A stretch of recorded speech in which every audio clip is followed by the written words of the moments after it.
नमस्कार, महाराष्ट्र न्यूज़ के माध्यम से आपको बताना चाहेंगे ये तस्वीरें हैं सिरसा की, जहां पर एससीबीसी जो शिक्षा अधिकारी है वो इकट्ठा हुए हैं। उसी के जानकारी लेते हैं क्या है पूरा मामला महाराष्ट्र न्यूज़ के माध्यम से। विद्यार्थियों को क्यों भगा रहे हैं नेतागण, इस बारे में पूछते हैं। देखिए हमारी एक खास रिपोर्ट। इनमें से केवल कुछ जो है कुछ गाँव की पंचायतों ने ज़मीन अलॉट की हुई है, तो उन गाँवों के जो बच्चे हैं उनको वहाँ पर मेरिट के आधार पर, उस गांव की अलग से मेरिट बनती है, उनको एक बच्चे को एडमिशन दिया जाता है उनकी ज़मीन के एवज में। वहाँ पर ये होता था कि बीएससी, एमएससी, पीएचडी लगातार एक ही बच्चे को उसका बेनिफिट मिल रहा था।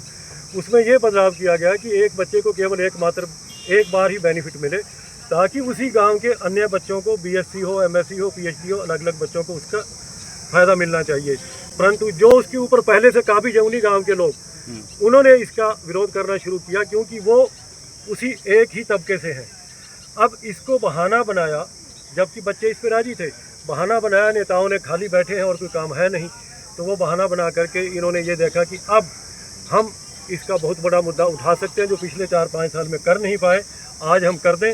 क्योंकि अभी जो है वाइस चांसलर वो भी ओबीसी समाज से हैं, रजिस्ट्रार हैं वो भी शेड्यूल कास्ट समाज से हैं, और अन्य जो वहाँ पर जो अधिकारीगण हैं वो अब इनकी गिनती कम है। क्योंकि अब जो अधिकारीगण वो सब मेरिट पर हैं, पहले होते थे पर्ची पर। तो अब वो तकलीफ़ की वजह से वो तकलीफ़ इनको बार बार कुलबुला रही है, और ये चाहते हैं कि एक बार फिर से हमारे कब्जे हो।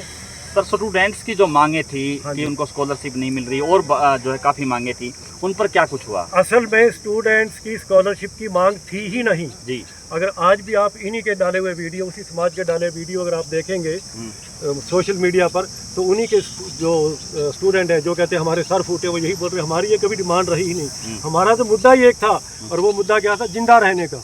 अगर हम डंडे खाएंगे तो हम जिंदा नजर आएंगे। और ये बात है जमीर की। अरे एग्जाम देने में जमीर कहाँ पर आ गया? ये कौन सी तुम आज़ादी की लड़ाई लड़ रहे, चलो यहाँ पर जमीर हैं तुम्हारे। तो ये सिर्फ एक भावनात्मक तौर पर ब्लैकमेल करके विद्यार्थियों को गुमराह कर रहे हैं। और मोस्टली जो बच्चे हैं वो 10वीं से लेकर के यूँ कह लीजिए कि बीएससी के ही हैं, जो या 12वीं के बाद जो बीएससी में जाते हैं, उनका किसी का ना तो किसी स्कॉलरशिप से लेना देना, ना किसी और बात से लेना देना।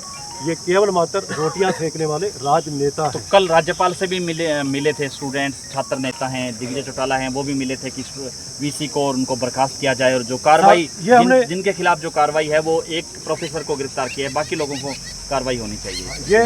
ये इसलिए है क्योंकि पहले ही हम बोल चुके हैं कि पर्ची खर्ची जब बंद हो चुकी तो अब वो अंदर कुलबुलाहट तो उठ रही है ना उस पर्ची खर्ची की। तो वो चले तो ये सब बंद हो जाएगा, फिर जो है किसी और को बैठा दो, इनके बंदे को जो पर्ची खर्ची चलाएगा, तो कुछ दिक्कत ही नहीं है। और कोई डिमांड नहीं है, छात्रों की डिमांड नहीं है। ये डिमांड एक वर्ग की है, सिर्फ एक वर्ग की, जो हमारे एससी ओबीसी समाज को गधा कहते हैं। इनको कहते हैं कि इनकी मेरिट नहीं होती, इनको ये कहते हैं कि इनकी डिग्रियां नकली है। पहले खुद की डिग्रियां देख लो। इस यूनिवर्सिटी के अंदर क्या निकम्मों के एडमिशन होते हैं? मैं भी इसी यूनिवर्सिटी का विद्यार्थी रहा हूँ, मेरिट पे भर्ती हुआ हूँ, और भी बहुत हमारे यहाँ पर सज्जन हैं, उनके वो भी वहाँ पर रहे हैं, उनके बेटे बेटियाँ भी रहे हैं। क्या ये सब गधे हैं? अब तक मैं ये कह सकता हूँ कि ये बिल्कुल सही कह रहे हैं। इन्होंने हमें गधा समझा कि हम ये हमारी पीठ पर सवार होकर पिछली 3-4 पीढ़ियों से राज कर रहे हैं। अब हमने हमारी पीठ को झटक दिया है और हमने इनको नीचे गिरा दिया है, इसलिए अब ये ऐसी भाषा बोल रहे हैं। इनको तमीज़ आनी चाहिए कि ये ऐसी भाषा से गुरेज करें। हर 5 साल बाद इलेक्शन होते ही हैं। धन्यवाद। हाँ जी सर।